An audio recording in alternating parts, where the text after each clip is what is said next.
Good morning children. How are you all?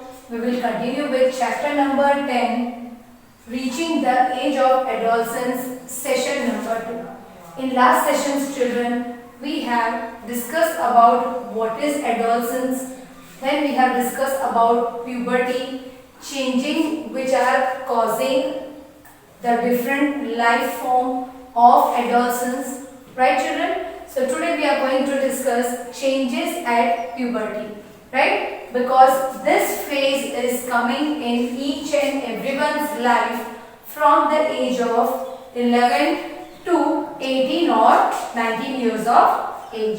So next change of puberty which we are going to see is voice change, यानी हमारी आवाज बदलती है, right? So at puberty the voice box or the larynx begin to grow, यानी जब ये puberty की as शुरू होती है तब हमारा जो larynx होता है, voice box होता है, उसकी साइज थोड़ी बढ़ने लगती है, right?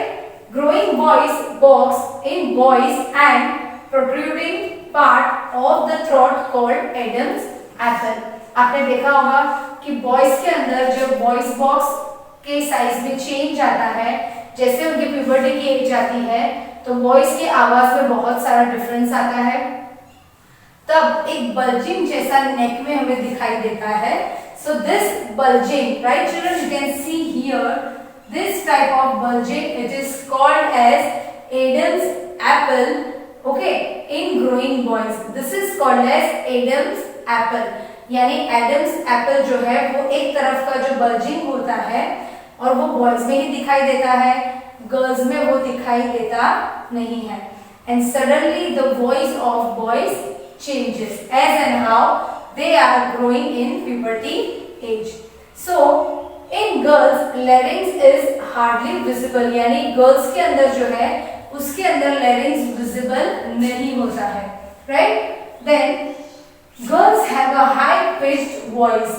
जैसे गर्ल्स की प्यूबर्टी की एज बढ़ने लगती है तो उसकी जो आवाज होती है वो थोड़ी श्रिल हो जाती है, यानी वो हाईली पिच्ड वॉइस उनका बाहर आता है.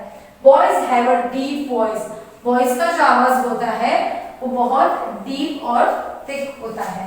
Next is increased activity of sweat and sebaceous gland. Okay, so secretion of sweat glands and sebaceous gland increases. Okay, तो जब ये प्यूबर्टी की एज होती है तब गर्ल और बॉयज के अंदर स्वेटिंग ग्लैंड्स इंक्रीज होते हैं, उन्हें पसीना बहुत ज्यादा आता है, और सेबेशियस ग्लैंड यानी वो कौन सा ग्लैंड होता है जो एक्सेस ऑयल बाहर निकालता है, that is called as oil gland also. That is why children in that age we are having pimples on our face, क्योंकि एक्सेस ऑयल बाहर आता है और डर्ट उसके ऊपर जम जाती है तो उससे क्या होता है, हमारे फेस के ऊपर पिंपल्स दिखाई देते हैं. So acne and pimples on the faces are seen in the age of puberty, that is because of sebaceous gland. Next is development of sex organ. अब sex organ के बारे में हमने chapter 9 में पढ़ा ही था कि there are two types of sex organ which is male and female reproductive organs, right children?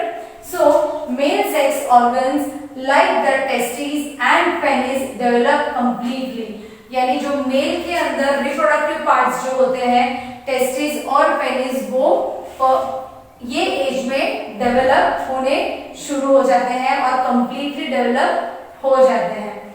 Testis begin to reproduce sperm. अब ये एज में टेस्टिस जो है वो स्पर्म रिप्रोड्यूस करना शुरू करते हैं ताकि रिप्रोडक्शन प्रोसेस कैरी हो सके. In girls, the ovaries enlarge and egg begin to mature.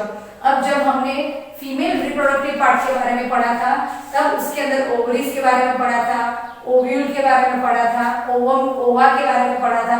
तो उसकी जो ओवरीज होती है फीमेल की वो प्यूबर्टी की एज में एनलार्ज होने लगती है और उसमें से वो मैच्योर एग भी बाहर देती है. Ovary start releasing mature egg. अब जब ये एज आती है तब ओवरीज जो होती है वो मैच्योर एग्स को रिलीज करना शुरू करती है. Next is reaching mental, intellectual and emotional maturity. मैंने पहले ही आपको सेशन में बताया था that adolescence is the age where mental and physical changes are going in a particular human being। तो हमने physical changes के बारे में तो पढ़ा। Now we are going to discuss about mental and emotional maturity in our body। So adolescents are independent, self-conscious, spend considerable time thinking। जब ये as शुरू होती है तब हमारे ब्रेन के अंदर बहुत सारे क्वेश्चंस आते हैं, why we are doing this, why we are not doing this। Second thing, जब हमारे पेरेंट्स हमें कुछ एडवाइस देते हैं तो हमें वो भी पसंद नहीं आती है, हम इंडिपेंडेंटली सोचना शुरू करते हैं, राइट। और we become self conscious also, यानी हम खुद के ऊपर ही ज्यादा ध्यान देते रहते हैं, right. So these all are the changes due to hormones released in our body in the age of puberty। Greatest capacity for learning। अब ये जो एज होती है वो बहुत ही ग्रास्पिंग पावर वाली होती है, हमारी ग्रास्पिंग कैपेसिटी ज्यादा होती है, हम बहुत कुछ चीजें लर्न करते हैं, right. And that time on the same time we feel insecure also, यानी हमारी ऐसी एज होती है जहाँ हम चाइल्ड के लेवल में भी नहीं आते हैं और एडल्ट के लेवल में भी नहीं आते हैं। So we are in the phase of teenager where we will have insecurity of ourself in our own body, right children.